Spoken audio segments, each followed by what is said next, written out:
మీటింగ్తో పని అవుతుందా?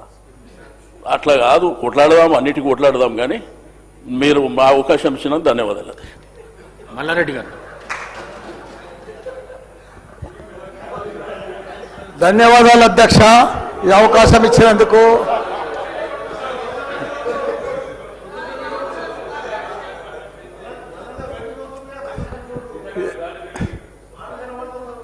సరే, పెళ్లికి వచ్చినా రాకున్నా కానీ ఒక అధ్యక్ష చాలా బాధాకరంగా ఉన్నది, చాలా ఇబ్బందికరంగా ఉన్నది. మా ఇన్ఛార్జ్ మంత్రి వల్లనే నాకు.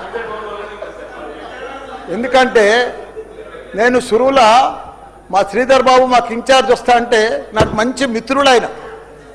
నాకు అప్పుడు ఆయన మంత్రి ఉన్నప్పుడు 2009లో నా కాలేజీలకు హెల్ప్ కూడా చేసిండు ఆయన. కానీ అట్లా వచ్చినందుకు ఇప్పుడు మళ్ళీ మాకు ఇన్ఛార్జ్ మంత్రి అయినందుకు చాలా హ్యాపీగా ఫీల్ అయినా.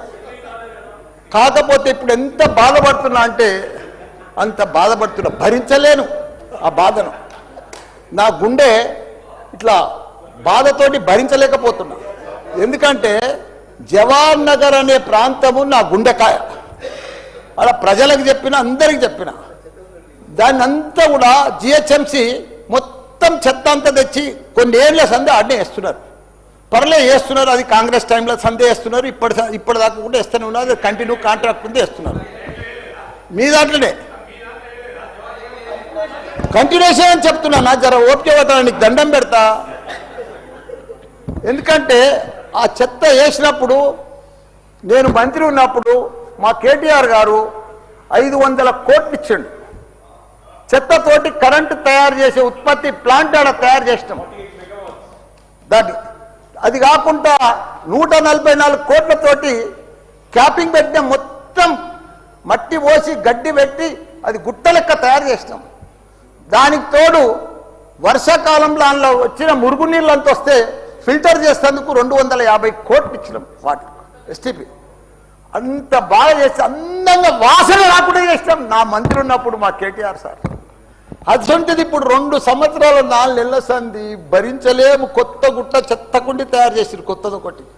అది రోగాన బారి పడుతున్నారు. వాటర్ల పొల్యూషను, గాలిల పొల్యూషను, భూమిల పొల్యూషను, మురికి నీరు ఉండలేక 2 లక్షలన్నర ప్రజలు ఉంటున్నాడు. దయచేసి అన్నా శ్రీధర్ అన్న, నువ్వంటే నాకు చాలా అభిమానం. నన్ను పగబట్టకన్నా. ఎందుకంటే నా నియోజకవర్గం బంగారం అసుంటి, దేశంలోనే నంబర్ 1 అసుంటి మేడ్చల్ నియోజకవర్గం. దాన్ని తుకుడలు అచలం కుతలం చేసేది దాన్ని. ఇప్పుడు దాన్ని 61 గ్రామాలు ఉండే, 3 మున్సిపాలిటీ కార్పొరేషన్లు ఉండే, 7 మున్సిపాలిటీలు ఉండే. దాన్ని తీసుకుపోయి మొత్తం జిహెచ్ఎంసీ చేసారు. ఇప్పుడు 16 వార్డులు చేసారు దాన్ని.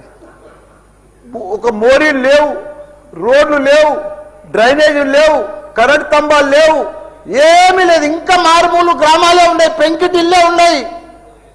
దాన్ని తీసుకుపోయి జిహెచ్ఎంసీలో కలిపారు. హైదరాబాద్ మస్తు డెవలప్ అయింది.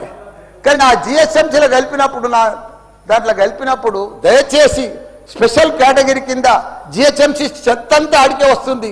దాన్ని ఒకటి క్లీన్ చేసి మీకు దండం పెడతా. ఎందుకంటే అక్కడ నేను ఉండలేకపోతున్నా. నేను ఎందుకు వస్తున్నా, ఎందుకు గెలిచినరా ఇక్కడి నుంచి అని భరించలేకపోతున్నా. నేను శ్రీధర్ అన్న నీకు దండం పెడుతున్నా. అదొక్కటి నాకు స్పెషల్ ఫండ్ ఇచ్చి 500 కాదు 1000 కోట్లైనా సరిపోవు. నువ్వు దీనికి బడ్జెట్లో ఇక్కడ జిహెచ్ఎంసీకి ఇచ్చిందంతా కూడా దానికి ఇవ్వాలి. ఎందుకంటే ఈ చెత్త అంతా అక్కడనే వస్తుంది.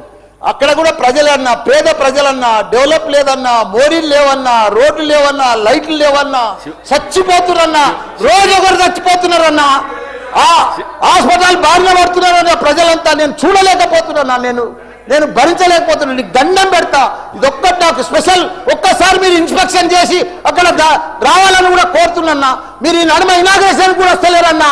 ఆ మహేందర్ రెడ్డిని పంపిస్తురన్నా. మీరు కావాలనే వస్తురన్నా, కుట్ర పంపుతురన్నా, నా మీద కుట్ర పంపుతురన్నా. ప్లీజ్ దయచేసి అదొకటి మీరు రావాలి. కృష్ణారావు గారు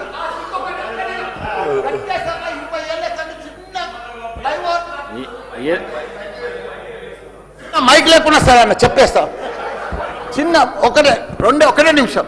చిన్న ఫ్లైఓవర్ 20 ఏళ్ళ సంది కడుతుండ్రు. డబ్బులు లేకపోతే కూడా నేను 2 కోట్లు బదులు ఇప్పించి ఆయన 90% కంప్లీట్ చేసిన. ఆయనకు 4 కోట్లు రావాలి. 3 చచ్చిపోయారు. ఈడికి ఆ ఫ్లైఓవర్ బంద్ ఉన్నది గట్కేసర్లా. దయచేసి ఆ 4 కోట్లు రిలీజ్ చేపి అన్న, నీకు దండం పెడతా ఆ గట్కేసర్లా, ప్లీజ్ అన్న. నీకు లెటర్ కూడా ఇచ్చినా, నీకు మొత్తం ఐడియా ఉంది దానికోసం. థ్యాంక్ యూ అన్న, థ్యాంక్ యూ అన్న. చివరిగా కృష్ణారావు గారు. ధన్యవాదాలు అధ్యక్ష. మా శ్రీధరన్న మంత్రి